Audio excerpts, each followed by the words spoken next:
Ladies and gentlemen,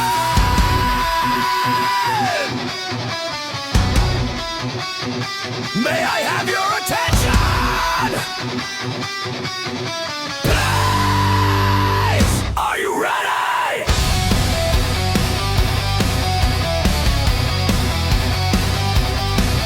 With your host,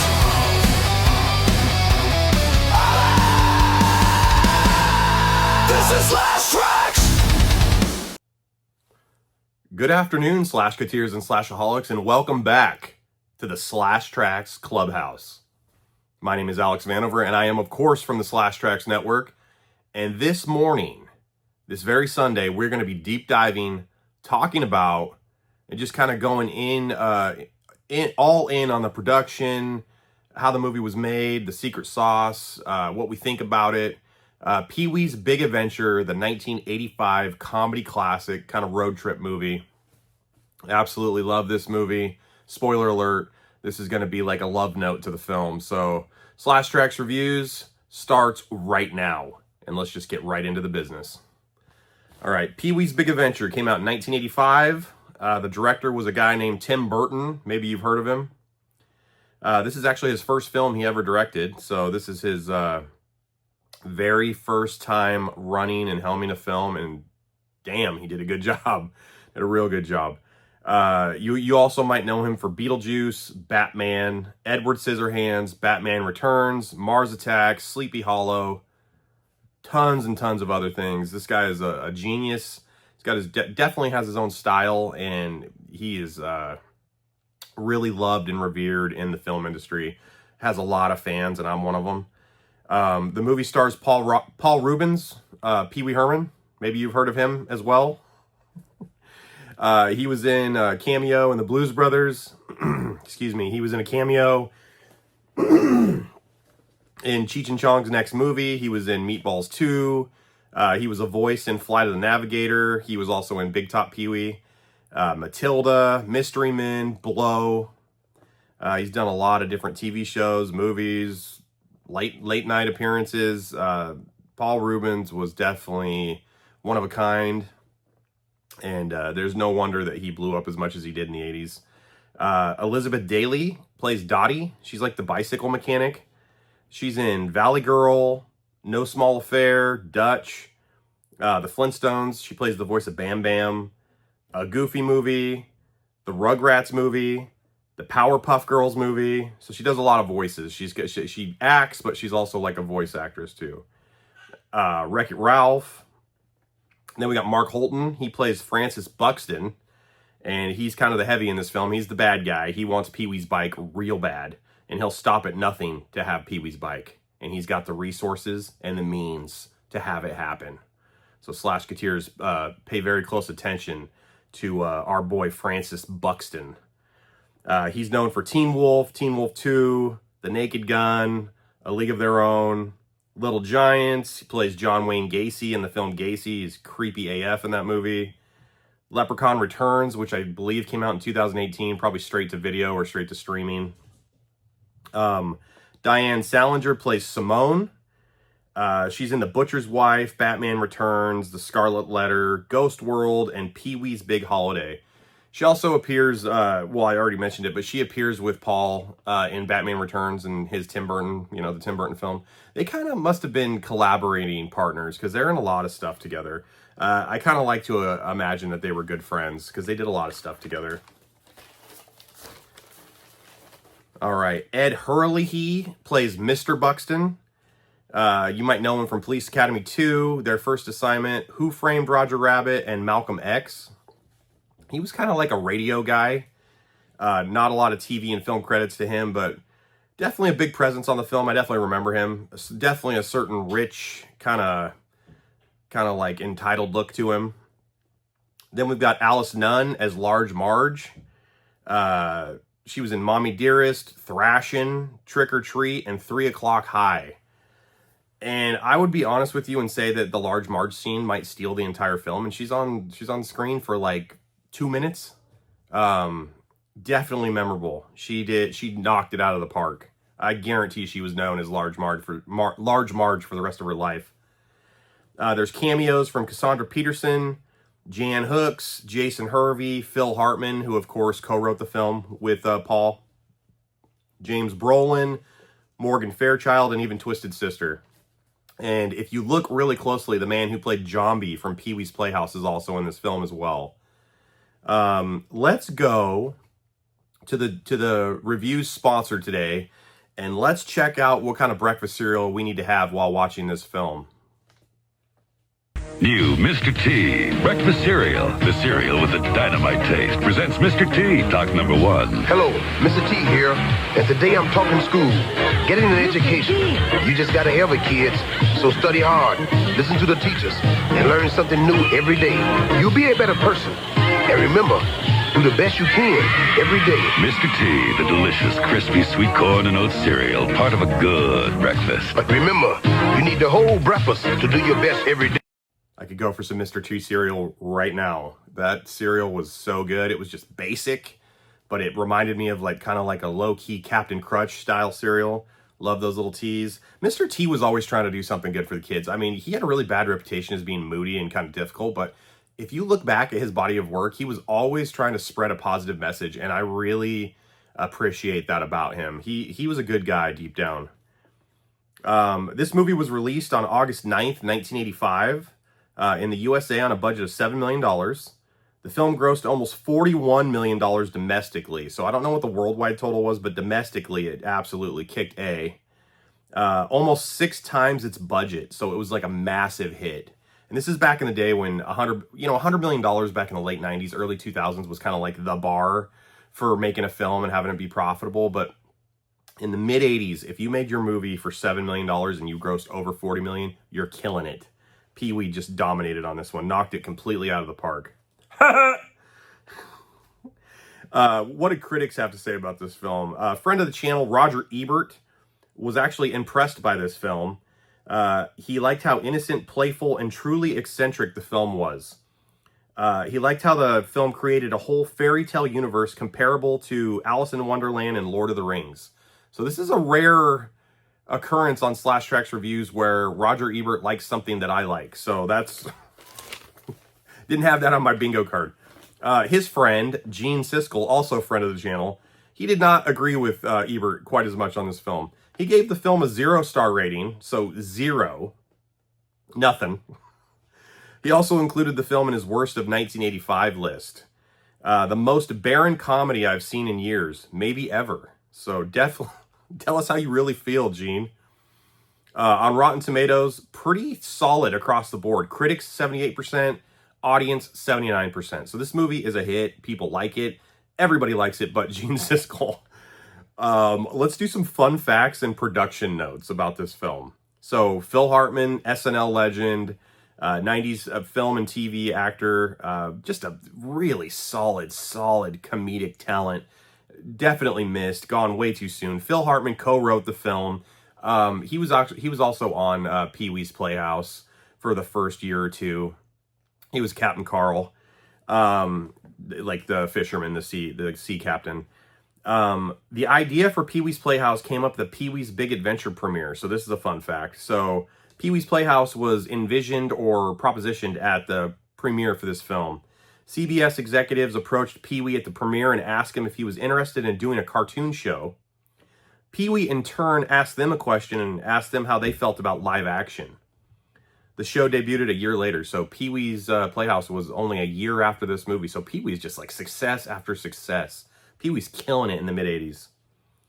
Jan Hooks, former SNL star, where she's given the tour of the Alamo. She improvised the dialogue for her scenes as the tour guide, so none of that's written. That's all her, so that's really good. Really good stuff. During the entire time Large Marge tells her story, she never blinks. So Slashaholics, if you guys are watching that scene again, go back and see if you can see Large Marge blink, because she doesn't. She's a ghost. All right, so this movie was originally intended to be a Pollyanna remake. It all changed when Warner Brothers gave Pee-wee a 1940s Schwinn bicycle to ride while at the studio. So I guess it was like hard to walk in between sets or offices or whatever because the lot was so huge. So Pee-wee got a bike, fell in love with the bike, and decided to change the entire story to being based around a bike. yeah, so he loved the bike so much, he retooled the entire film concept. That's incredible. Warner wasn't fully behind the film, and they released it slowly and on a regional basis to start. So they kind of thought this film was weird and like avant-garde and just like kind of just wasn't going to do anything. They were not behind it. So they released it regionally and really slowly to start.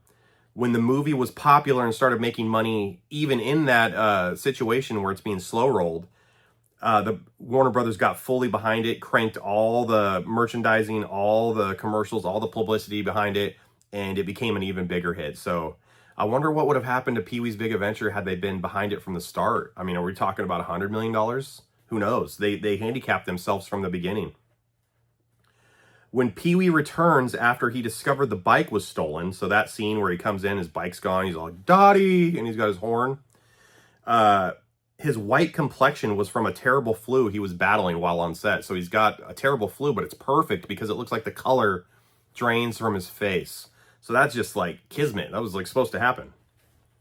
In 2014, Pee-wee's bike sold on eBay, at least one of them, because there was 10 made for this production. One of the screen-used bikes sold on eBay for $36,600. That would go for a lot more nowadays. That's almost 12 years ago at this point. And there were 10 bikes made for the film, and, you know, maybe another one will come up. I know there's one currently being displayed at the Alamo right now, so that's pretty cool. That's pretty cool. Since Pee-wee, Hartman, and Michael Varhol, he's the third guy who helped write this film, were new to writing screenplays, they purchased a book on screenwriting by Sid Field, and followed the guidelines precisely.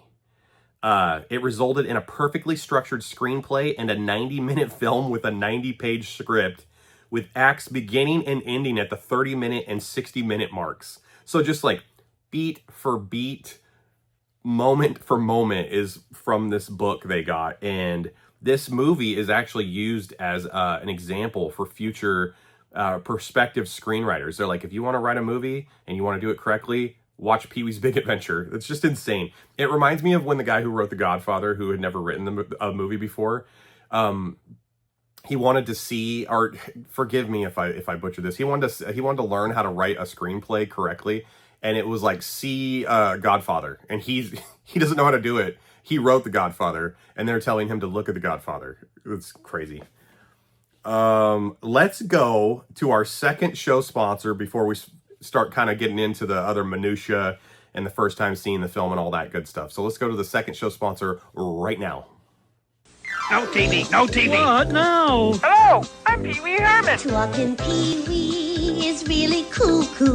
He's naughty. I know you are, but what am I? Soon you'll be that way too. Whatever you may do is so much fun when he's with you. Banana sandwich? You'll go wacko, you'll go crazy with talking Pee-wee. From Matchbox for you and your kid. Cherry sold separately. What's that? Major Lock. Slashaholics, I need a talking Pee-wee in my life. I need one in this room. I cannot believe in this toy room I don't have one Pee-wee Herman toy from the 80s. I definitely have blown it. I've dropped the ball for the Slashaholics and myself. This is a complete failure, and I'm going to rectify it and fix it. Mark my words, I'm going to get a Pee-wee. Hopefully a talking Pee-wee. I also want that cherry really bad. I want the cherry toy. Super cool. First time seeing the film. What are my initial memories? The first time I saw this film was with my friend Mike, probably in high school, maybe junior high. It was a big film in his house. Back to the Future, Pee-wee's Big Adventure, Bill and Ted's Excellent Adventure were like the three they loved in that house. Big Top Pee-wee was actually the first Pee-wee film I saw when I was a kid, and it's the worst one of the three films he made, but it's still Pee-wee. But I remember seeing Pee-wee's Big Adventure over at Mike's house and just loving it. It was just like so quotable, so fun. The pace was so good. It left me wanting more. So many funny gags. Just a great movie, and it was just like an instant favorite of mine once I finally saw it, like around age 13, 14. Wanted to go for a bike ride as soon as I saw that movie too. Briefly discuss the plot. So let's talk about the plot real quick. All right, so here's the deal, Slashaholics. Pee-wee has his bike. He loves his bike. He's an eccentric guy. He's kitsch. He collects all these really fun toys. He has all these crazy Rube Goldberg setups in his house. He's got all this really neat stuff. He has a breakfast machine. He slides down a fireman's pole from the top stairs of his house, or from the top floor, the upper basement of his house. He slides down the pole down to his house. And all of a sudden he's dressed in his bow tie and suit. Don't know how that happens. Movie magic, of course. Loves his bike. His whole day is based around his bike, and he gets his bike stolen, and he has to go on an adventure, like a road trip adventure, where he meets tons of kooky and zany characters and friends, makes new friendships along the way, and eventually finds his bike, and all is well. But the whole movie is just a blast. It is so much fun, and it's just about him loving his bike, getting his bike stolen, and getting his bike back. So if you guys haven't seen Pee-wee's Big Adventure and you're watching this, first of all, thank you. Appreciate that. But stop the review right now, go and watch Pee-wee's Big Adventure, and then come back to this, because that movie is totally worth your time. 90 minutes of absolute fun. Favorite characters, least favorite characters. All right, first of all, I love Pee-wee Herman. I've loved Pee-wee Herman since I was a kid. He just, like, I've talked about this on Trax Saturday mornings. It's like, I think Pee-wee was so important to me as a kid, because Pee-wee, when I was 4 or 5 and I was watching Pee-wee on TV, I mean, I wasn't in school yet. Pee-wee was my first friend. It was like Steve from Blue's Clues for another generation, and Mr. Rogers for another generation.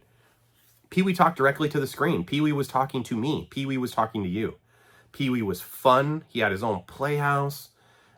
He was always having cool sleepovers. He was always doing neat things. He was never bored. Pee-wee was my friend, and loved Pee-wee. Love Dottie. Dottie is faithful. She loves Pee-wee. She wants to date Pee-wee. She's a good person. She's got his back. She takes some crap from Pee-wee. Pee-wee's not exactly nice to her in this film. But Dottie really loved E.G. in this film. She does a really good job in this film. Very sympathetic character. Love her. Love Francis. He's the bad guy. He's the antagonist, but I like him. Mark Holton does a great job. He's schmarmy. He's a dick. He's like the $1 Million Man of Pee-wee's land in 1985. He's like the Vince McMahon of Pee-wee's Playhouse, Pee-wee's Big Adventure. He just does a good job. He's likable. I like that he's kind of like, he stands up for himself in the pool scene when Pee-wee tries to drown him for maybe stealing his bike. He doesn't even know if he stole his bike yet, but he handles himself pretty well. He doesn't just give up, but he's afraid of confrontation, it looks like, but he's also not afraid of stirring the pot. So you definitely need his character in this film. The movie wouldn't happen if there was no Francis. How about that?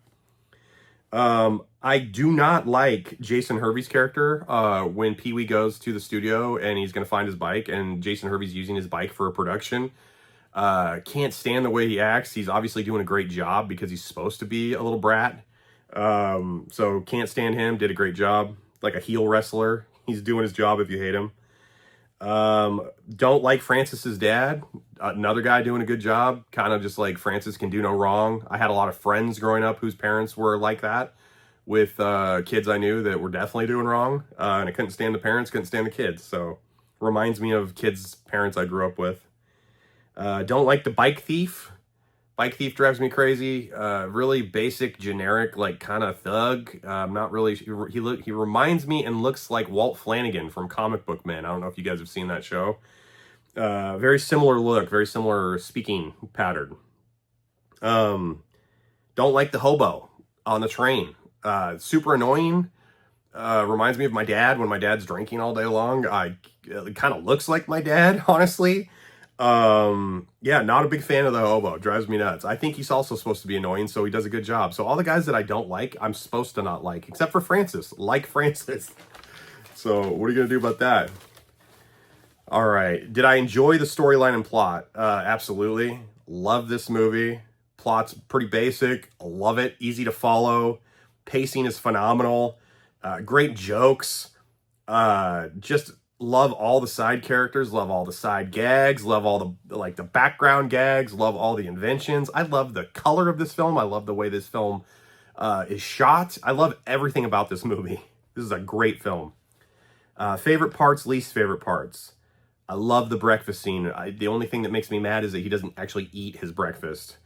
Love the biker bar scene.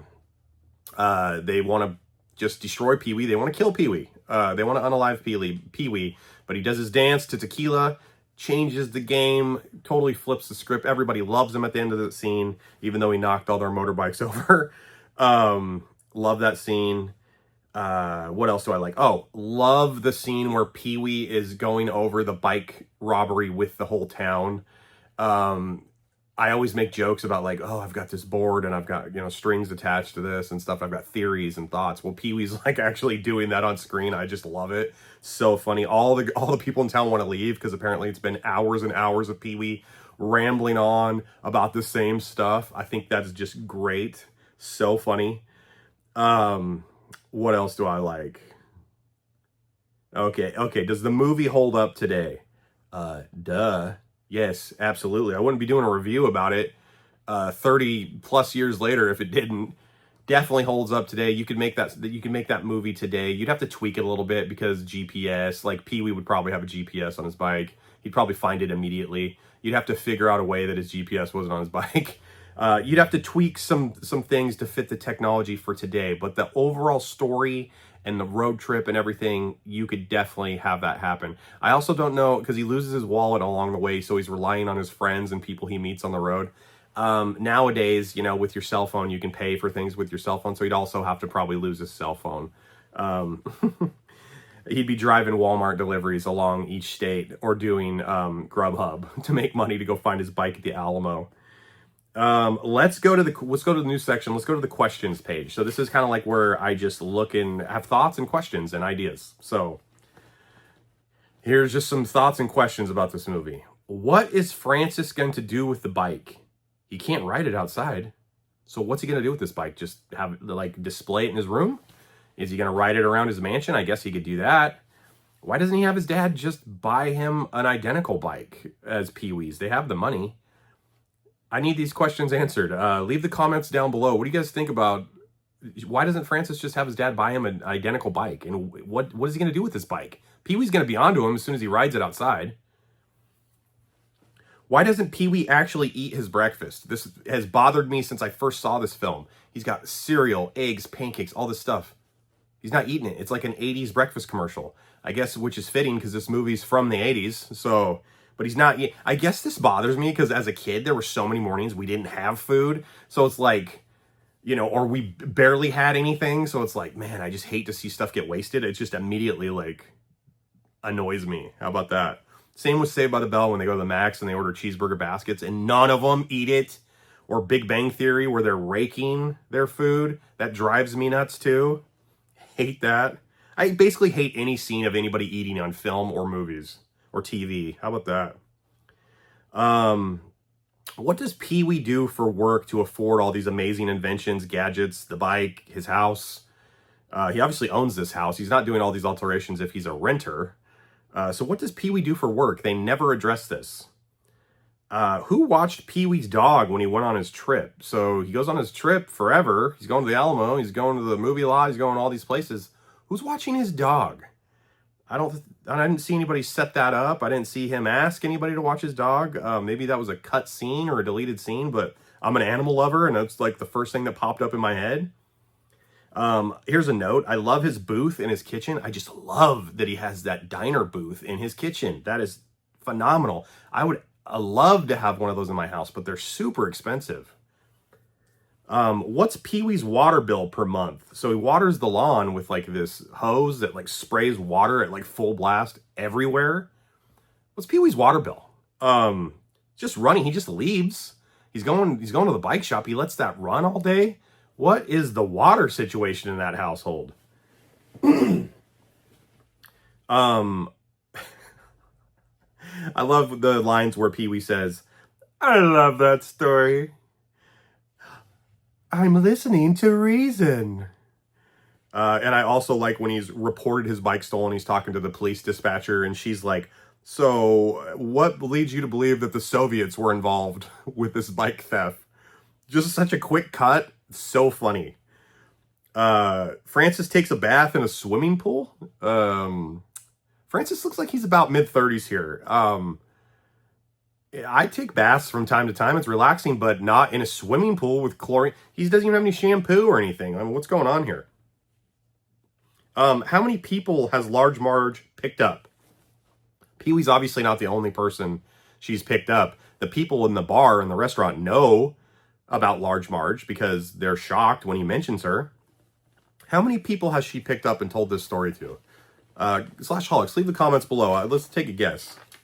We'll never get the answer, but I'd still like to hear what you guys think. Unless we directly talk to Tim Burton. Where was the actual dishwasher? So when Pee-wee goes to that restaurant and he eats or whatever, and he's working off his meal in the back, where was the dish? Did the dishwasher call in that day? Because he's the only dishwasher in that kitchen. And it also, when he's finished and Simone says he's done and gives him some money, it looks like he didn't wash anything. There's still stacks and stacks and stacks of dishes. It looks like when I had my first job at Sizzler's Steakhouse, I'd work for 4 or 5 hours, but the stack would never change. It would always just be, because at Sizzler, they would just give you a plate for anything. It's like, oh, pudding, here's a plate. Oh, glass of water, here's a plate. I love that Pee-wee saves every animal in the fire, including the snakes. I love that about him. And in real life, Paul Reubens was an animal lover. His documentary that just came out recently, he spent a lot of his time feeding the animals and taking care of the animals around his property. Just, you know, just a great, great person. Definitely missed. I love that he liked animals, and I like that he put it on screen. It is that time. We are going to actually rate the film, and then we're going to end the show. This is flying by. All right, so let's rate the film. How many trips to the Alamo basement out of 4? I am going to give it a perfect 4 out of 4. This is an amazing film. It's a perfect film. I'd recommend it to anybody. There's no curse words in it. You can, I mean, if you don't like to watch, you know, movies with a lot of cussing or nudity or whatever, that's not this film. You can watch it. You can watch this film if you like comedies. You can watch this film if you like adventures. You can watch this film if you just want to, you know, waste 90 minutes of your life and enjoy your life and forget about how serious things are for a little bit. I absolutely recommend this film. Run, don't walk. Go see this film if you haven't seen it. And if you have seen it, why don't you give it a rewatch this weekend? Why don't you take your shoes off, turn your freaking hose on, let the water run like crazy, put your best red bow tie on, and have a blast. That's the end of the show, Slashaholics. Going forward, here's a little bit of channel news. The Slash Trax Network with Alex Vanover is only going to be with Alex Vanover from now on, and we wish Josh nothing but the best. And if you want to listen to the awesome horror narrations or see maybe some future horror riffs or movie riffs in the future, definitely stay in touch with Josh. And mahalo, dogs. I guess I'll see you on the next one. Have a great weekend. Have a great day, and I'm out.